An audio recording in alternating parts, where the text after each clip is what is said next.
नमस्कार.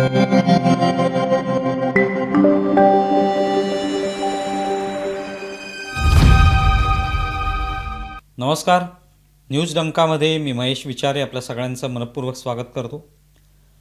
मित्रांनो, news डंकाचं YouTube channel आपण सबस्क्राईब केलं नसेल तर ते प्रथम सबस्क्राईब करा, ज्यामुळे न्यूज डंकाच्या माध्यमातून जे वेगवेगळे विषय हाताळले जातात ते आपल्यापर्यंत पोचू शकतील. मित्रांनो, एखादं आंदोलन जेव्हा घेतलं जातं तेव्हा ते आंदोलन यशस्वी व्हावं, त्या आंदोलनाचा जो काही उद्देश असतो, ज्या कारणासाठी आंदोलन घेतलं जातं ते उद्देश म्हणा किंवा ते कारण, त्याला काहीतरी एक तोडगा निघाला पाहिजे, त्याचं उत्तर सापडलं पाहिजे. ज्यांच्यावर अन्याय झालेला आहे, ज्यासाठी आंदोलन केलं आहे, त्यांना न्याय मिळाला पाहिजे, या उद्देशाने आंदोलन करायचं असतं. आणि पूर्वी अशी आंदोलनं व्हायची, अगदी पाण्यासाठी सुद्धा आंदोलनं व्हायची, पण त्याच्यामागे एक उद्देश असायचा आणि तो उद्देश साध्य करण्यासाठी सरकारची कुठेतरी कोंडी करणं, सरकारला धारेवर धरणं आणि ते अचूक दिशेने आंदोलन नेणं, जेणेकरून सरकार कुठेतरी झुकलं पाहिजे, सरकारने ते काम केलंच पाहिजे, असा दबाव आणणारं आंदोलन असायला पाहिजे, अशी सर्वसाधारण अपेक्षा असते. आणि तसं आंदोलन झालं तर सरकार कुठेतरी ज्यांच्यावर अन्याय झाला आहे त्या संदर्भात न्याय देण्याची प्रक्रिया सुरू करू शकतं. काही बाबतीत काही त्यातल्या ज्या काही मागण्या आहेत त्या मान्य तरी होऊ शकतात. पण तसं न करता केवळ एक स्टंटबाजी करायची आणि त्याच्यातून आपण काहीतरी प्रश्न मांडतो आहोत असं दाखवण्याचा प्रयत्न करायचा, तर त्याला आंदोलन म्हणत नाहीत आणि त्याच्यातून काही साध्यही होत नाही. मुंबईत शुक्रवारी एक आंदोलन झालं. ते कोणतं होतं तर काजू आणि आंबा बागायतदारांचं, कोकणातले जे काजू आणि आंबा बागायतदार आहेत त्यांचं जे काही अवकाळी पावसामुळे नुकसान झालेलं आहे त्यातून त्यांच्या नुकसान भरपाई त्यांना मिळावी, या दृष्टीने ते आंदोलन झालं. पण मुळात त्या आंदोलनाचा हा जो काही उद्देश होता तो साध्य तरी झाला का? आता हे जेव्हा आंदोलन आपण पाहतो ते आंदोलन कुठे झालं तर गिरगाव चौपाटी ते वर्षा बंगला अशा पद्धतीने हा रूट त्यांनी निश्चित केला होता.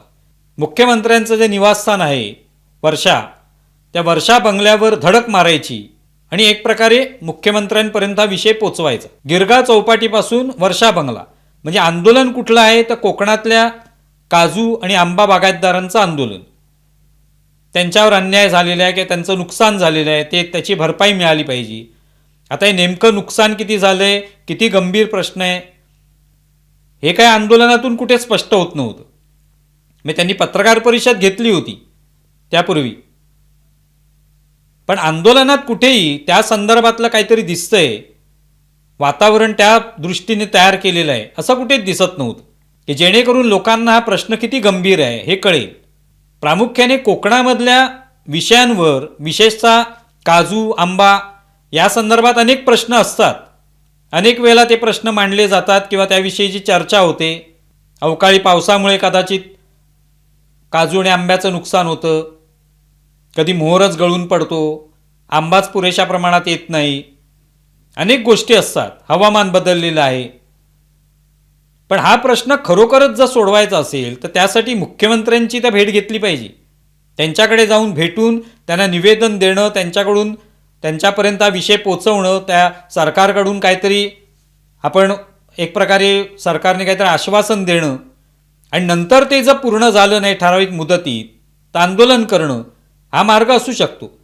पण इथे फक्त गिरगाव चौपाटीपासून वर्षा बंगल्यावर धडक मारायची, त्याची सुद्धा परवानगी नव्हती कुठेही. त्यामुळे पोलिसांनी सगळ्या आंदोलकांना उचललं आणि आझाद मैदानाला नेलं. पुढे काहीच झालं नाही आंदोलनाचं. आता या आंदोलकांमधले जर चेहरे पाहिले तर त्याच्यात कोकणातले किती लोक होते. विनायक राऊत हे कोकणातले लोकप्रतिनिधी म्हणता येतील, ते पूर्वी खासदार होते. बाकी कोण आहेत तर पक्षांचे नेते किंवा अशा कामगार संघटना असतील, शेतकरी संघटना असतील त्यांचे नेते, डाव्या पक्षांचे नेते हे त्याच्यामध्ये दिसत आहेत. त्यांचा ना कोकणाशी संबंध, ना आंब्याशी संबंध, ना काजूशी संबंध. राजू शेट्टी हे आपण पाहिलेले आहेत आंदोलक म्हणून अनेक वेळेला, कधी कापसाचे प्रश्न असतील, कधी ऊसाच्या शेतीचे प्रश्न असतील, साखरेचा मुद्दा असेल, कारखान्यांचा मुद्दा असेल, बागायती शेतीचा मुद्दा असेल, दुधाचा प्रश्न असेल, हमीभावाचा मुद्दा असेल, यावर ते सातत्याने बोलत असतात, त्याविषयी आंदोलनं घेत असतात, हे आपण पाहिलेलं आहे. पण ते अचानक आपल्याला काजू आणि आंब्याच्या बागायतदारांना न्याय देताना पाहायला मिळाले. त्यांनी त्याविषयी आंदोलन करू नये असं अजिबात नाही. पण हा अचानक एकदम सीझनल आंदोलन कसं काय झालं हा प्रश्न लोकांच्याही मनात येतो. हर्षवर्धन सपकाळ हे तर काँग्रेसचे प्रदेशाध्यक्ष, त्यांचा कोकणाशी संबंध नाही, ते पण आंदोलनात आलेले. मुळात कोकणातले लोक तर आले पाहिजेत. कोकणातले जे कोणी ज्या कोणत्या पक्षाचे नेते असतील, विरोधक जे कोणी असतील, भाजपाच्या किंवा सध्या जे महायुतीचं सरकार आहे त्यांच्या विरोधातले जे पक्ष आहेत त्यांचे नेते तर यायला पाहिजेत तिथे. ते कोणीच नेते नाहीत. मग प्रश्न निर्माण होतोय, खरोखरच हा प्रश्न आहे का, केवढा गंभीर आहे. आणि तो गंभीर असेल तर सोडवण्यासाठी त्या पद्धतीचे नेते पाहिजे, ज्यांना ते विषय माहिती आहे, तिकडचे नेते आले पाहिजेत, तर त्या आंदोलनाचा काहीतरी प्रभाव पडू शकतो. तसं कुठेही दिसलं नाही. मग त्याच्यामध्ये अंबादास दानवे आहेत, ते उभाटा गटाचे नेते आहेत, आत्ता आमदार झालेले आहेत, ते आहेत छत्रपती संभाजीनगरचे. हर्षवर्धन सपकाळ बुलढाण्याचे, राजू शेट्टी हे वेगळीच आंदोलनं यापूर्वी करत आलेले आहेत. ते अचानकच पहिल्यांदा आपल्याला कोकणातल्या कुठल्या तरी या शेतकऱ्यांच्या आंदोलनासंदर्भात किंवा बागायतदारांच्या आंदोलनात दिसले. महादेव जानकर असतील, ही सगळी मंडळी अचानक एकदम आंदोलनात एकत्र आली आणि आंदोलन कोकणातलं. बरं, कोकणामध्ये अनेक प्रश्न असतात किंवा आहेत. आत्ता तर मुंबई गोवा महामार्ग याचा प्रश्न किती महत्त्वाचा आहे. अनेक वर्ष झाली तो महामार्ग होत नाहीये. अनेक अडथळे त्याच्यामध्ये असतील, सरकारच्या समोर सुद्धा अडचणी असतील, अनेक अडचणी असू शकतात. त्यामुळे तो महामार्ग होत नाही. गडकरींनी आश्वासन दिलं पण अजूनही तो झालेला नाही. त्याविषयी कोणी आंदोलन घेतलं तर लोक मान्य करू शकतात की हा गंभीर प्रश्न आहे, त्यावर आंदोलन व्हायला पाहिजे, जेणेकरून तो महामार्ग लवकर पूर्ण होईल आणि कोकणातल्या लोकांना एक दिलासा मिळेल. पण त्यासाठी कोणी आंदोलन घेतलं नाही. तो कुठे मुद्दा आला नाही त्याच्यामध्ये. तर मुळात कोकणातला जो माणूस आहे, मूळ कोकणी माणूस, कोकणातली जनता ही फारशी काय आंदोलनप्रेमी दिसत नाही. कधी ती अशा आंदोलनात उतरताना दिसत नाही. हा, एखादं रिफायनरीच्या विरोधात आंदोलन होतं, कुठल्या तरी वाढवण बंदराच्या विरोधात आंदोलन होतं, त्यावेळेला येतात. पण ते सगळे कोकणातलेच असतात की नाही माहिती नाही. पण तेवढ्यापुरतीच आंदोलन. कोकणातला माणूस हा सातत्याने आंदोलन करणं, कुठेतरी रस्ते अडवणं, पोस्टरबाजी करणं, घोषणाबाजी करणं, मोठमोठ्या रॅली काढणं, या फंदात पडलेलं आपल्याला पाहायला मिळत नाही. त्याचं आयुष्य सुशेगात असतं. अर्थात त्याच्यामध्ये त्या जगण्यामध्ये त्रुटी आपण म्हणू शकतो अनेक आहेत, ज्याच्यामुळे नुकसान होतं कोकणी माणसाचं किंवा एकूण कोकणाचं. पण तरी देखील कोकणी माणूस अशा पद्धतीने आक्रमक नसतो कधी. या बाजूला आपल्याला पाहायला मिळतं. म्हणजे आता मराठा आरक्षणाचं आंदोलन झालं, मग बीड, जालना वगैरे हे सगळे जिल्ह्यामधले लोक सातत्याने आंदोलनात होते, अगदी मुंबईपर्यंत धडक मारली वगैरे वगैरे, हे आपण पाहिलेलं आहे. कोकणातला माणूस कधी मुंबईपर्यंत धडक मारत नाही. मुंबईतलाच माणूस कोकणात जातो सुट्टी या दिवसांमध्ये आंबे खाण्यासाठी, काजू खाण्यासाठी. त्या पलीकडे तो आंदोलनाचा विचार करत नाही. शेतकऱ्यांच्या आत्महत्येचा गंभीर मुद्दा आहे, पण कोकणातला शेतकरी अशा पद्धतीने आत्महत्या करताना दिसत नाही. मग या ठिकाणी प्रश्न निर्माण होतो, अचानक एकदम काजू आणि आंबा बागायतदारांचा मुद्दा आला तर त्याच्यात कोकणातलं कोणच नाही. मग हे आंदोलन नेमकं कशासाठी करायचे? खरोखर प्रश्न सोडवायचा आहे की फक्त स्टंटबाजी आहे? त्याच्यात जे लोक दिसत आहेत त्यांचा ना कोकणाशी संबंध दिसत आहे ना त्या आंदोलनाशी संबंध दिसत आहे. आता या सगळ्या आंदोलकांनी त्याच्या आधी जी पत्रकार परिषद घेतली त्यावेळेला भेट कोणाची घेतली? उद्धव ठाकरेंची भेट घेतली असं बातमीमध्ये वाचलं.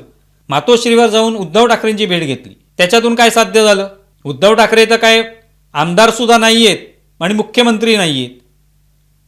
बरं, ते जर आंदोलनाचं नेतृत्व करत असते तर खरोखरच त्या आंदोलनाला वजन प्राप्त झालं असतं एक, की बाबा एका पक्षाचा नेताच या आंदोलनाला आलाय, त्यामुळे किती प्रश्न गंभीर आहे हे कुठेतरी कळलं असतं. पण ते तर आंदोलनात नव्हते.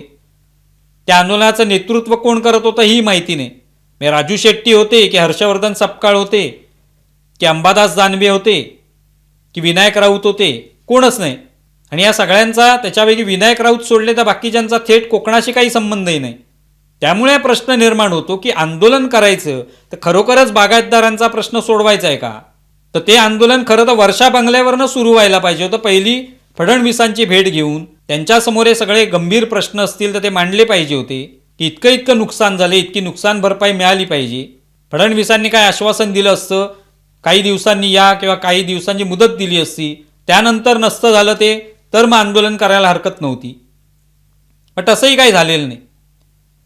त्यामुळे फक्त एक आपल्याला आंदोलन करायचंय, चला आंब्याचा हंगाम आहे, काजूचा हंगाम आहे, ते आता हंगामी आंदोलन करू. मुळात काजू आणि आंबा हे पीक जे आहे त्याच्यामध्ये आंबा हे सिझनलच आहे. भरपूर फायदा त्याच्यामध्ये मिळतो. आंबा हे जे फळ आहे त्याचं महत्त्व सगळ्यांना माहिती आहे, पण शेवटी ते सिझनलच आहे. ज्या पद्धतीने दुधाच्या भावाबद्दल बोललं जातं किंवा साखरेबद्दल बोललं जातं, ऊसाच्या शेतीबद्दल बोललं जातं, कापसाबद्दल बोललं जातं, बागायती शेतीचं होणाऱ्या नुकसानीबद्दल बोललं जातं, त्याचं प्रचंड प्रमाणात नुकसान होत असतं. त्याविषयी आंदोलनं होतात तेव्हा ते गंभीर प्रश्न असतात, ते स्पष्ट होतं. पण इथे अचानक सिझनल आंदोलन झालं. तेव्हा आग लागली आहे कोकणामध्ये. आग लागली आहे म्हणजे तो प्रश्न कोकणातला आहे, पण बंब कुठे आहे? तर गिरगाव चौपाटी. कोकणातला कोणी माणूस नाही तिकडे, आणि त्यामुळे कोकणातल्या माणसाला आश्चर्य वाटत आहे, खरोखरचा प्रश्न आपला आहे की हा या आंदोलकांचाच प्रश्न आहे फक्त. यांना काहीतरी आंदोलन करायचं आहे म्हणून चला काजू आणि आंब्याचा जे काही प्रश्न आहे त्याच्यावरून आंदोलन करू, आता दुसरे काही विषय राहिलेले नाहीत. त्यामुळे हा प्रश्न निर्माण होतो की खरोखरच या आंदोलनाचा उद्देश साध्य झाला का, किंवा व्हायला पाहिजे का, आणि त्यासाठी काय करावं लागेल.